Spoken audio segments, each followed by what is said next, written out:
बिस्मिल्लाहिर्रहमानिर्रहीम। Assistant superintendent jail police का आज पेपर सॉल्व करते हैं। ये पेपर 2015 में हुआ था।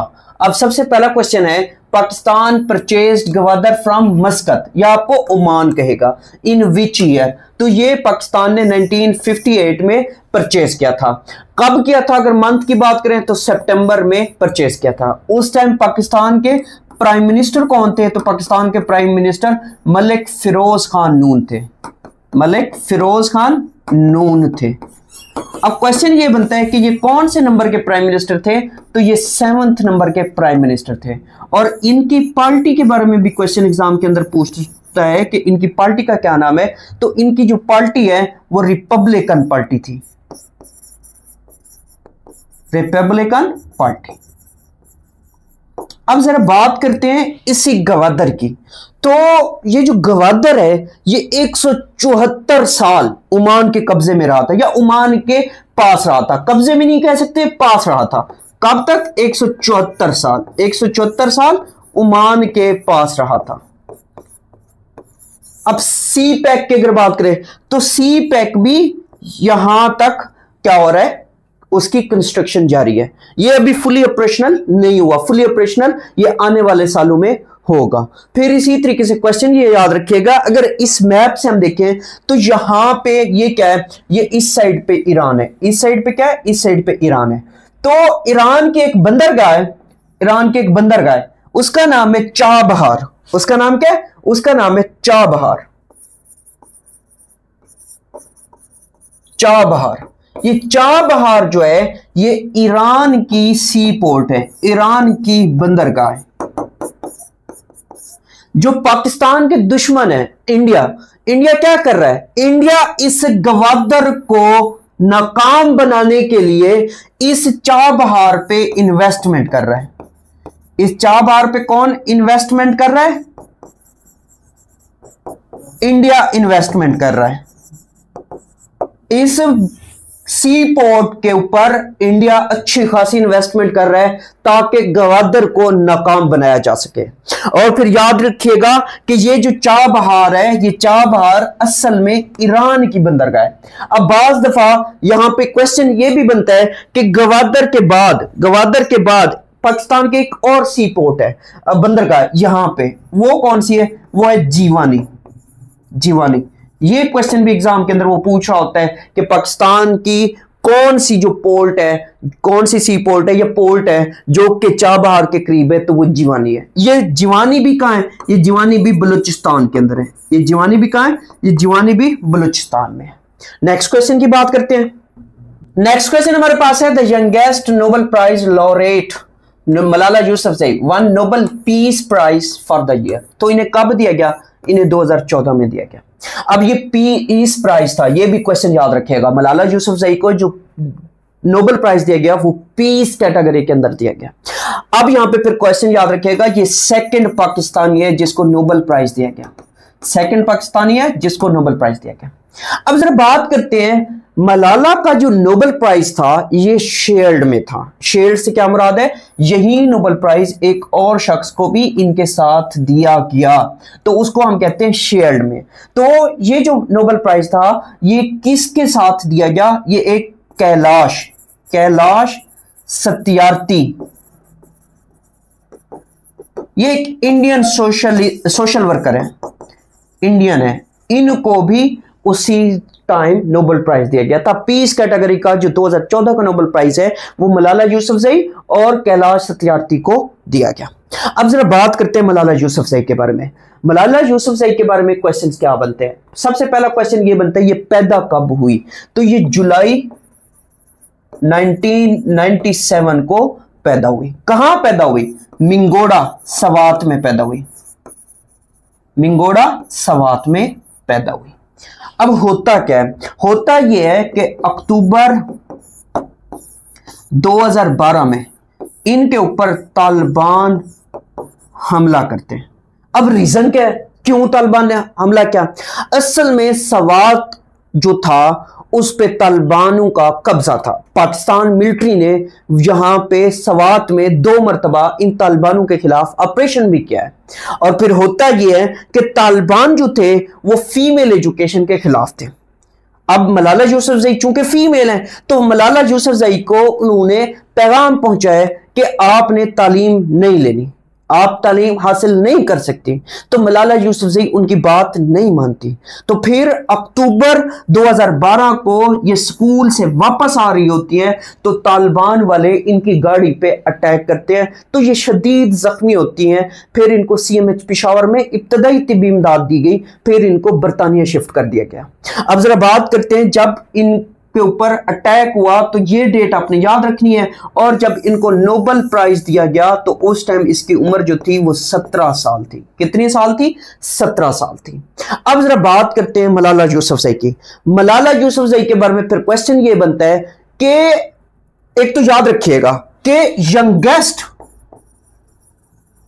Youngest Nobel prize winner in the world, दुनिया का। अब यहां पे फिर एक क्वेश्चन ये भी याद रखिएगा कि मलाला यूसुफजई ने कहां से अपनी ग्रेजुएशन कंप्लीट की। तो ऑक्सफोर्ड यूनिवर्सिटी से इन्होंने अपनी जो एजुकेशन है वो कंप्लीट की है। फिर इनके बारे में याद रखिएगा कि मलाला यूसुफजई ने रिसेंटली शादी की है, मैरिज की है। किसके साथ की है और कब की है? 2021 में आसिर मलिक से शादी की है। ये आसिर मलिक जो है ये PCB में काम कर चुके हैं, पाकिस्तान क्रिकेट बोर्ड के क्या थे? साबिक एम्प्लॉय थे। अब फिर इनके बुक्स के बारे में एग्जाम के अंदर क्वेश्चन पूछा जाता है कि मलाला यूसुफजई की बुक्स कौन कौन सी हैं। तो आई एम मलाला, ये भी इनकी एक बुक है। और फिर इसी से रिलेटेड एक और बहुत ही मशहूर इनकी किताब है जो कि अक्सर एग्जामिनेशन की जीनत बनती है। वो कौन सी है? वो है वी आर डिस्प्लेस्ड।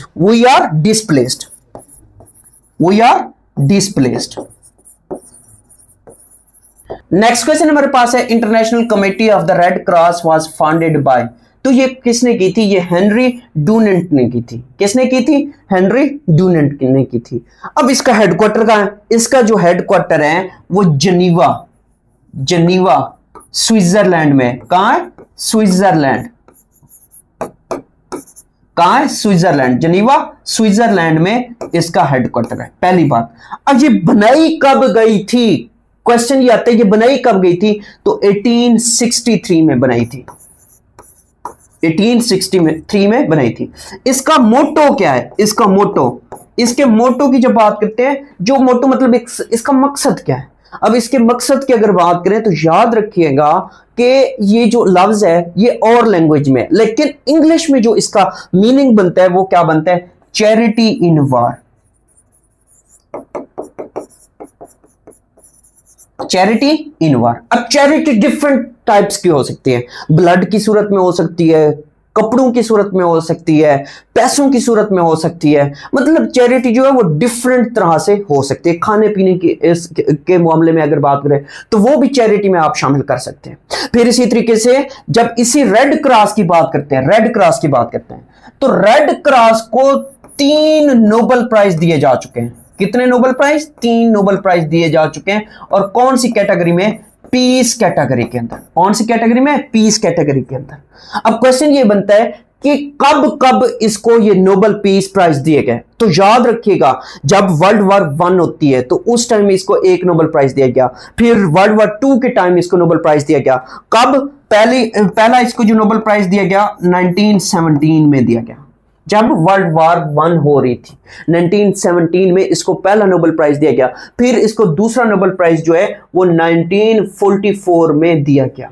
फिर इसको कब दिया गया? फिर इसको जब इसके 100 साल कंप्लीट होते हैं, इसके 100 साल कंप्लीट होते हैं तो उस सालगिरह के ऊपर इसको दिया गया। कब? 1963 में। कब? 1963 में इसके 100 साल कंप्लीट होते हैं तो इसको फिर एक और नोबेल प्राइज दिया गया। ये वह ऑर्गेनाइजेशन है जिसको 3 नोबेल पीस प्राइज मिल चुके हैं। नेक्स्ट क्वेश्चन की बात करते हैं। नेक्स्ट क्वेश्चन है 1 horsepower is equal to, तो 746 वाट। कितनी? 746 वाट।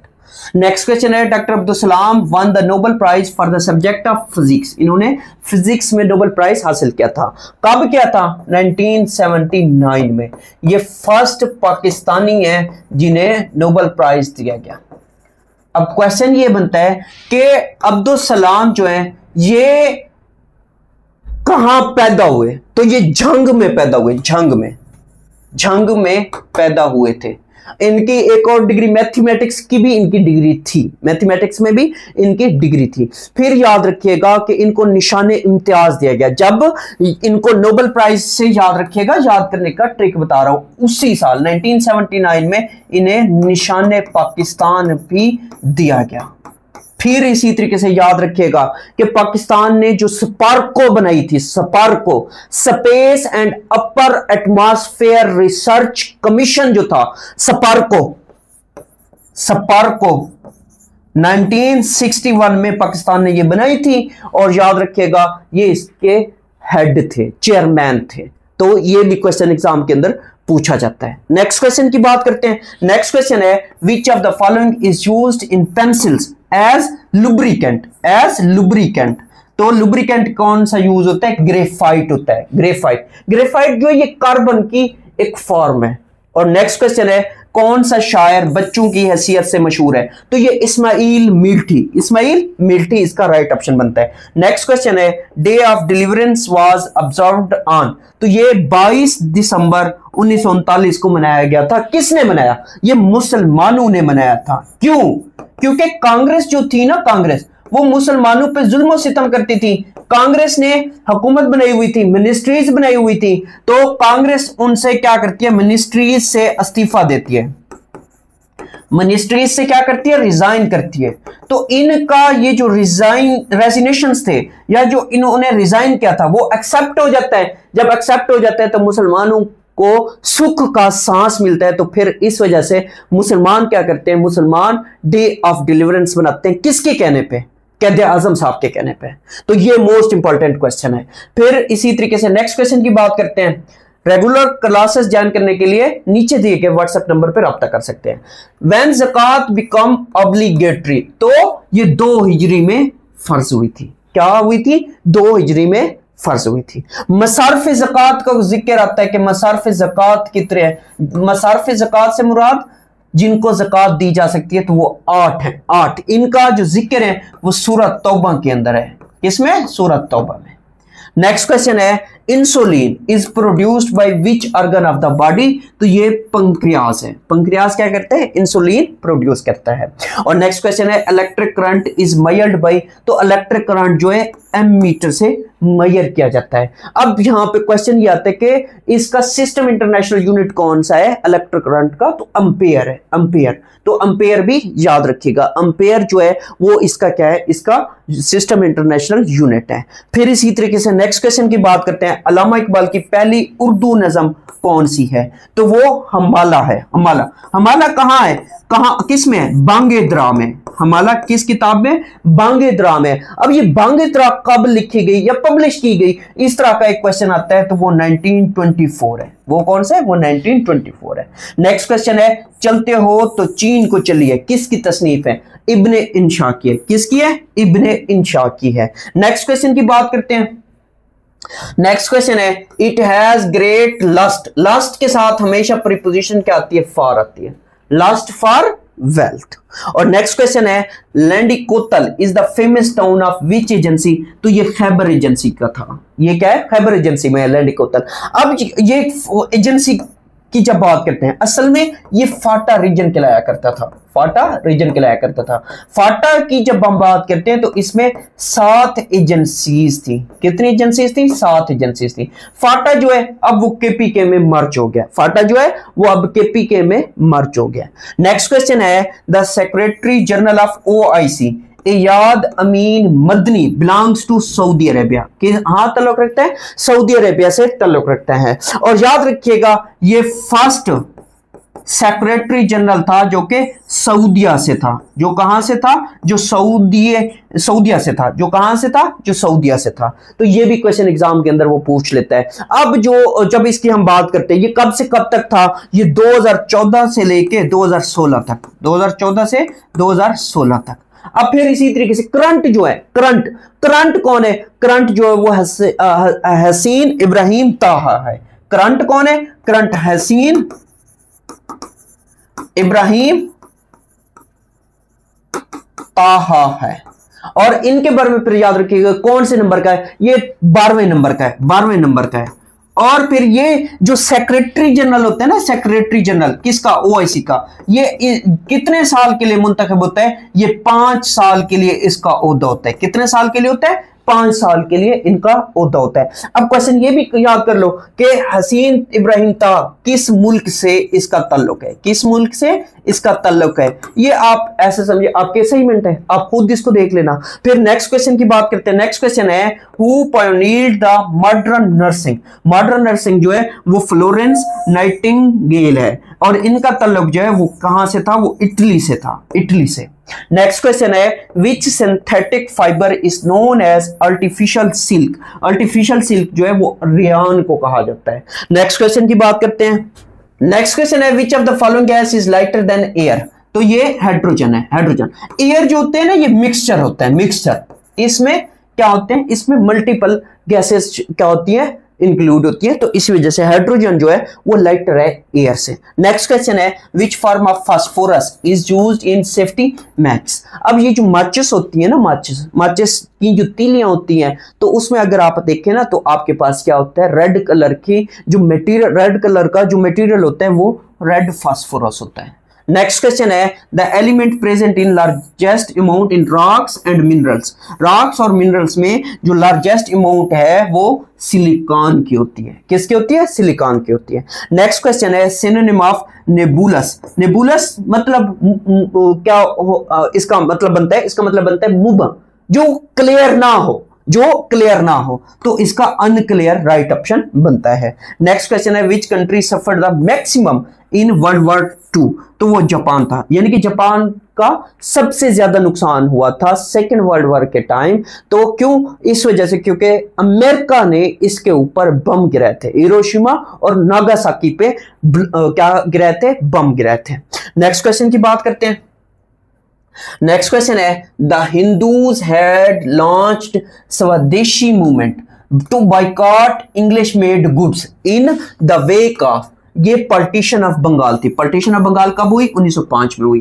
क्यों, क्योंकि मुसलमानों को एक अलग सूबा दे दिया गया था, तो इस वजह से हिंदू जो थे उनको ये बात अच्छी नहीं लगी थी, तो उन्होंने एक तहरीक शुरू कर दी, उन्होंने एक तहरीक शुरू कर दी। नेक्स्ट क्वेश्चन है Martin Luther King Junior is a या एन। ये असल में अमेरिका से ताल्लुक रखता था, अमेरिका से ताल्लुक इसका था। इसकी एक स्पीच भी है, I have a dream, I have a dream. ये भी क्वेश्चन एग्जाम के अंदर वो पूछ रहा होता है, आई हैव अ ड्रीम, ये किसकी स्पीच है, तो ये भी स्पीच इसी की है। नेक्स्ट क्वेश्चन है द मोस्ट अबंडेंट, अब यहां पे लफ्ज याद रखना, मेटल है इन द अर्थ क्रस्ट, तो वो एल्यूमिनियम बनता है। मेटल कौन सा है, एल्यूमिनियम है, तो एल्यूमिनियम इसका राइट ऑप्शन बनता है। अगर एलिमेंट होता तो और ऑप्शन इसका बनता। नेक्स्ट क्वेश्चन है अल हुदैबिया ट्रीटी वाज रिटन। तो ये किसने लिखी थी, हजरत अली अल मुर्तजा शेर खुदा राजी अल्लाह अन्हो ने इसको लिखा था। और ये कब हुई थी, ये 6 हिजरी में हुई थी। कब हुई थी, सुलह हुदैबिया 6 हिजरी में हुई थी। जब आप सल्लल्लाहु अलैहि वसल्लम उम्रे के लिए जाते हैं सहाबा कराम को लेके, तो फिर मक्का वाले समझते हैं कि लड़ने आए हैं, तो हजूर पाक सल्लल्लाहु अलैहि वसल्लम हजरत उस्मान रज़ी अल्लाहु अन्हु को बातचीत करने के लिए भेजते हैं। तो खबर आती है कि हजरत उस्मान को नऊज़ बिल्लाह शहीद कर दिया गया है। तो उसके बाद क्या हुआ, उसके बाद आप सल्लल्लाहु अलैहि वसल्लम ने सारे सहाबा कराम से बायत ली थी, और उसके बाद फिर ये सुलह हुदैबिया होता है, ये हुदैबिया के मकाम पे होता है। तो इसी वजह से इसको सुलह हुदैबिया भी कहा जाता है, जो कि 6 हिजरी को हुआ था। फिर नेक्स्ट क्वेश्चन है which of the following is not a digestive gland. तो ये कौन सा है, ये एड्रीनल ग्लैंड है, जो कि डाइजेस्टिव ग्लैंड नहीं है। नेक्स्ट क्वेश्चन की बात करते हैं। नेक्स्ट क्वेश्चन है there is a limit to everything in life। और नेक्स्ट क्वेश्चन है the element common to all acids. वो कौन सा है, वो हाइड्रोजन है। जैसे देखो HCl एक क्या है, एक एसिड है। H2SO4 ये भी एसिड है, H2SO4। फिर HNO3 ये भी एसिड है। अब इन सब में देखें तो हाइड्रोजन जो है ये क्या है, कॉमन है। असल में हाइड्रोजन पे पॉजिटिव चार्ज होता है, तो इस वजह से ये क्या करता है, जल्दी आयन बना लेता है, जल्दी उनके दरमियान बॉन्डिंग हो जाती है। तो जितने भी एसिड्स हैं आप उनमें देखेंगे तो उनमें हाइड्रोजन जो है वो कॉमन एलिमेंट है। नेक्स्ट क्वेश्चन है what is the synonym of demise. Demise कहते हैं डेथ को, डेथ इसका राइट ऑप्शन बनता है। और नेक्स्ट क्वेश्चन है which of the following is the lightest metal की बात कर रहा है, लाइटेस्ट मेटल। लाइटेस्ट मेटल जो है वो लिथियम है। और नेक्स्ट क्वेश्चन है what is the length of border between Pakistan and China. तो ये 599 किलोमीटर है। आज दफा आपको 595 भी देगा, 593 भी देगा, तो इनमें से जो मतलब करीब करीब ऑप्शन ऑफ वो राइट ऑप्शन बनता है। और ये पाकिस्तान का शॉर्टेस्ट बॉर्डर है, शॉर्टेस्ट बॉर्डर जो कि चाइना के साथ है। और फिर ये कब सेटलमेंट हुई थी, बहुत दफा क्वेश्चन आ जाता है पाकिस्तान और चाइना की बॉर्डर सेटलमेंट कब हुई थी, तो 1963 में हुई थी अयूब खान साहब के दौर में। नेक्स्ट क्वेश्चन की बात करते हैं। नेक्स्ट क्वेश्चन है Ghazwa Tabuk was fought in which year. तो ये 9 हिजरी को गज़वा तबूक लड़ा गया था। और फिर इसमें ये भी याद रखिएगा कि जब हम बात करते हैं गज़वा तबूक की, तो इसमें अल्लाह पाक ने कहा था कि सब ने शिरकत करनी है। और इसको जैसुल उसरा का नाम भी कहा जाता है। जैसुल उसरा क्यों कहते हैं जैसुल उसरा? इस वजह से कि इसको तंगी का लश्कर कहा जाता है, तंगी का लश्कर, क्योंकि उस टाइम मुसलमानों के पास इतना साजो सामान नहीं था और ऊपर से अल्लाह पाक का भी हुक्म आ चुका था कि सब ने पार्टिसिपेट करना है। तो इसी गज़वा में हजरत अबू बकर सिद्दीक ने घर का सारा सामान जमा कराया था और हजरत उमर फारूक ने आधा सामान, घर का आधा सामान जमा कराया था। और बाकी सहाबा कराम ने भी मेहनत मजदूरी करके इसमें क्या किया था, इसमें सामान जमा कराया था। क्योंकि हुजूर पाक सल्लल्लाहु अलैहि वसल्लम ने कहा था कि ज़ादे राह, यानी कि आप सफर तो करना है, जंग पे जा रहे हैं, तो ज़ादे राह यानी कि रास्ते में खाने पीने का सामान वो भी तो मुहैया होना चाहिए ना। तो उसके लिए हुजूर पाक सल्लल्लाहु अलैहि वसल्लम ने कहा था कि वो यहाँ पे जमा कराया जाए। तो सब सहाबा कराम ने फिर जमा भी कराया था, इसी वजह से इसको जैसुल उसरा का नाम भी दिया गया है कुरान पाक के अंदर। नेक्स्ट क्वेश्चन है which metal is best conductor of electricity. तो ये सिल्वर है, मेटल की बात हो रही है, मेटल सिल्वर है। फिर दूसरे पे कॉपर आता है। और नेक्स्ट क्वेश्चन है the French revolution began on. ये कब हुई? 1789 में हुई। अब इसके बारे में भी एक क्वेश्चन बनता है, क्या बनता है इसका जो फ्रेंच रेवोल्यूशन थी इसका स्लोगन क्या था? तो लाइबर्टी, इक्वलिटी, यानी कि आजादी और साथ में इक्वलिटी भी चाहिए और साथ में फ्रेटर्निटी, ये इसका स्लोगन था। नेक्स्ट क्वेश्चन है what sine die mean. Sine die means का मतलब ये होता है विदाउट फिक्सिंग अ डेट, यानी कि विदाउट फिक्सिंग अ डेट इसका राइट ऑप्शन बनता है।